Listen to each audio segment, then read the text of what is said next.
Hello all four of you, I'm Redkwan.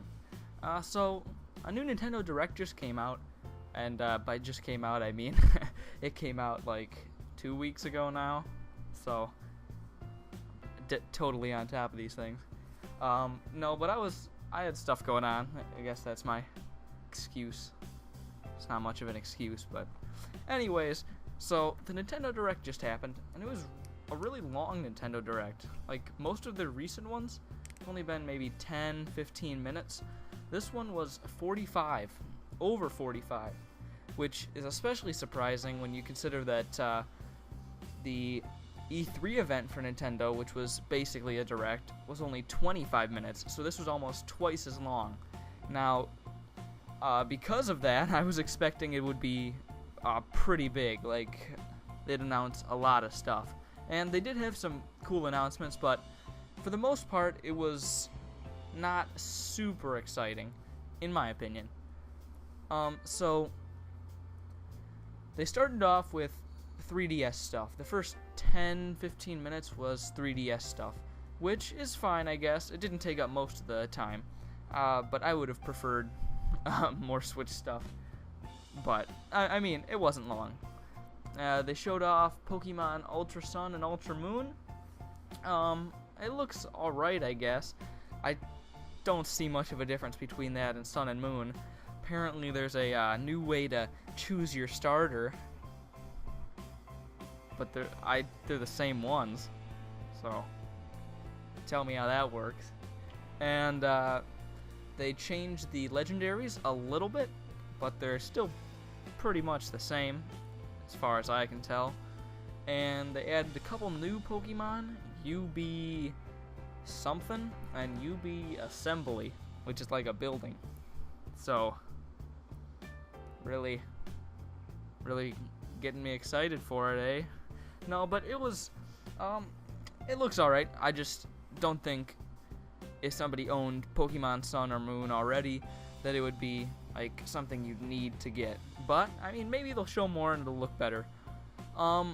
They also showed off some Pokemon for the Virtual Console, and they showed off Mario Party: The Top 100, which is a Mario Party game with the top 100 mini games that they chose, the 100 best ones from the Mario Party series, which is a cool idea. I wish it were on the Switch, because I don't see Mario Party really being a handheld game. I mean, handhelds like the 3DS are mainly single player, like basically all single player. And Mario Party has always been local multiplayer. So, I mean, I guess it could be done. I just kind of strange, but I mean, it's a cool idea.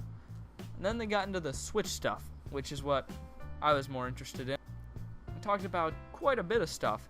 One that I thought looked really cool, they showed this at the Nindies event a little while back, is Morphe's Law. It's like a shooting game, but you shoot different parts of the body, and it grows your part and shrinks their part, and you try to grow your statue thing.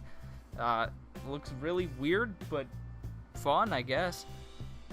Then another cool thing was the third-party support. There was a lot of third-party support shown off in this event.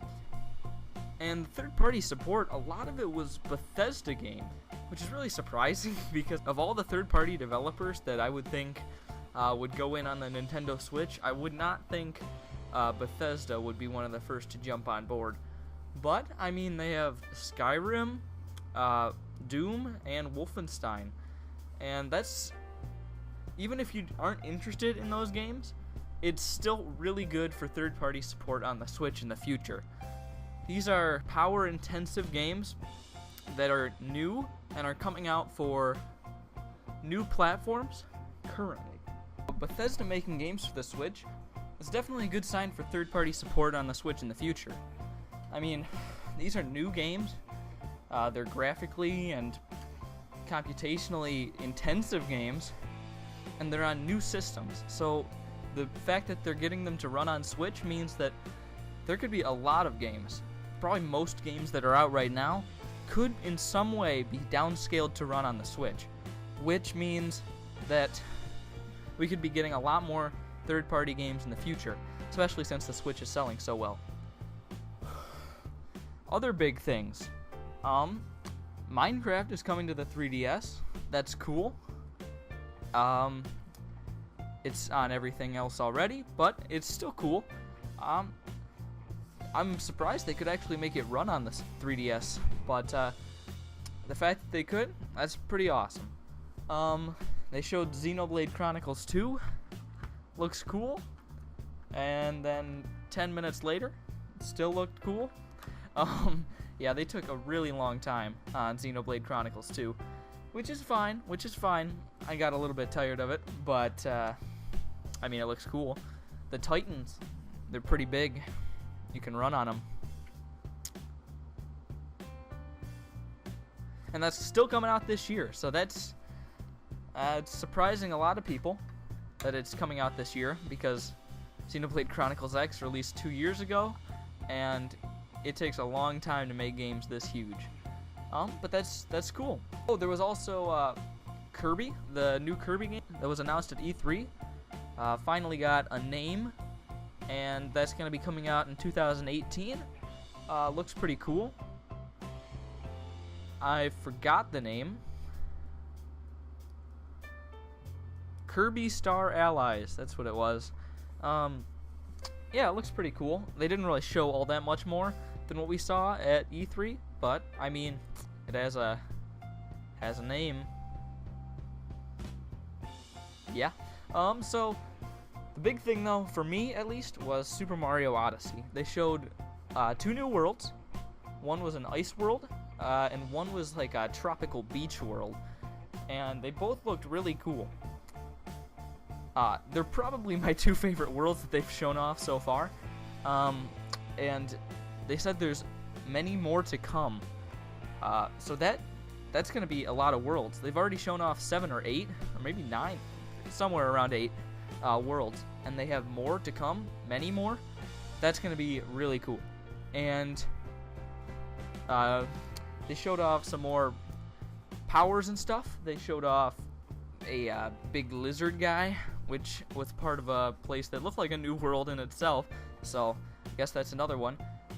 And he can glide. That's pretty neat. Yeah, so Super Mario Odyssey looking really good, and you know, I think that if it's done right, it might even be better than Breath of the Wild. And I have a few reasons, but I guess that's for another video. So thanks for watching.